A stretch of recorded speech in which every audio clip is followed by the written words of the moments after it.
There is a moment, you have felt it, when someone walks into a room and says nothing. And yet somehow everyone notices. Not because of what they said, but because of what they didn't.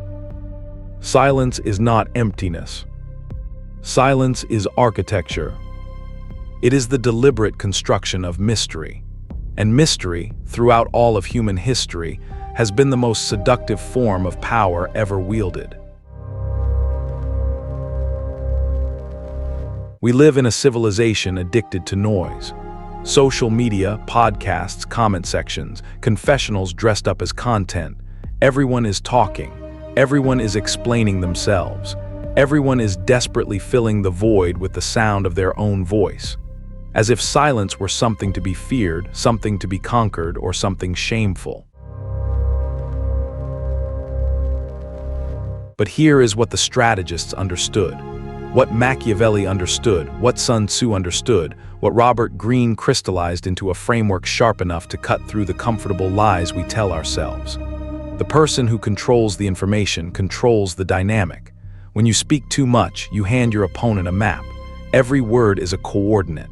Every confession is a vulnerability. Every unnecessary explanation is a door you have left unlocked. Power, real power, the kind that does not beg for validation, operates in the vacuum between expectation and revelation. It lets others fill the silence with their own projections, their own fears, and their own assumptions. And while they are busy constructing the story, you are quietly writing the ending. This is the lesson Robert Greene encoded in Laws 4 and 5. 2 laws, 1 principle. The less they know, the more they imagine, and what they imagine they fear, and what they fear they respect. This is not manipulation, this is strategy. In the year 491 BC, a Roman general named Coriolanus returned from war draped in glory. He had fought brilliantly. He had bled for Rome, and Rome was prepared to reward him. All he had to do was be quiet. Instead, Coriolanus opened his mouth. He spoke with contempt of the common people. He lectured, he argued, and he exposed every private grievance he had ever nursed. And Rome exiled him, not for his actions, but for his words. Robert Greene's Law 4 is deceptively simple, always say less than necessary. But its implications are brutal. When you speak, you reveal your position, your reasoning, and your emotional state. You give others the raw material to construct a counter-strategy against you. The powerful understand something the verbose never learn. Ambiguity is a weapon. When Louis XIV wanted to unsettle a minister, he did not argue. He looked at the man steadily and said only, "We shall see." Now translate this to the modern day. You are in a negotiation and you have just received an offer. The amateur fills the silence immediately. The strategist says nothing. Let the silence sit. Let it become uncomfortable. Watch them begin voluntarily improving their own offer. Silence does not communicate weakness. In a world of relentless noise, silence communicates curation. It says, "I choose my moments. I do not perform for your attention. I exist on my own terms."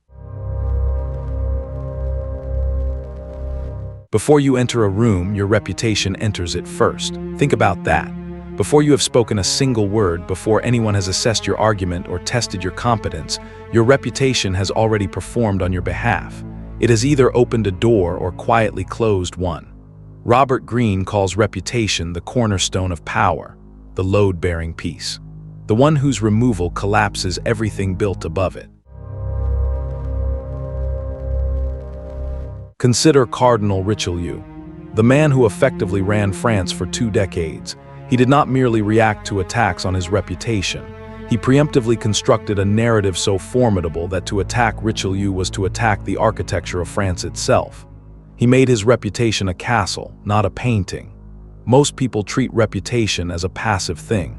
The strategist treats it as an active project, a meticulous construction. Every interaction is a brick. Once a reputation is compromised, the damage is rarely confined, it spreads. Suddenly, past successes are reinterpreted through a lens of suspicion.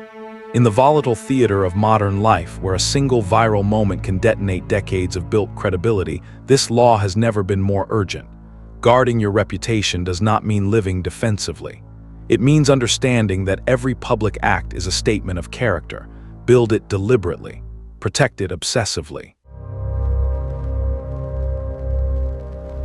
So how do we apply this? In negotiations, use the strategic pause. When you receive a proposal, respond deliberately. Let the other party sit in uncertainty. In your social circles, practice selective disclosure. Do not share your plans before they are complete. Online, curate with intention. The algorithm rewards volume, but power rewards restraint. Maintain a degree of unknowability. The moment you become fully legible, they stop turning pages. Be an unfinished story. Power is not loud. It never was. The loudest person in the room is almost never the most powerful. They are simply the most anxious, filling the space with noise to prevent anyone from noticing what is absent. But the strategist understands that silence is not a void. It is a statement. Reputation is not vanity. It is infrastructure. And self-control is the highest form of freedom, because the person who controls their image controls the narrative, and the person who controls the narrative controls everything. The game was never about who speaks loudest. It was always about who speaks last.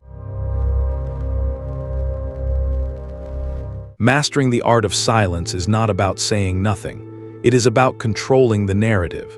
By speaking less than necessary, you protect the most fragile asset you possess, your reputation. In the game of power, your shadow is often more influential than your presence. Guard your words, guard your image, and let the world wonder about your next move.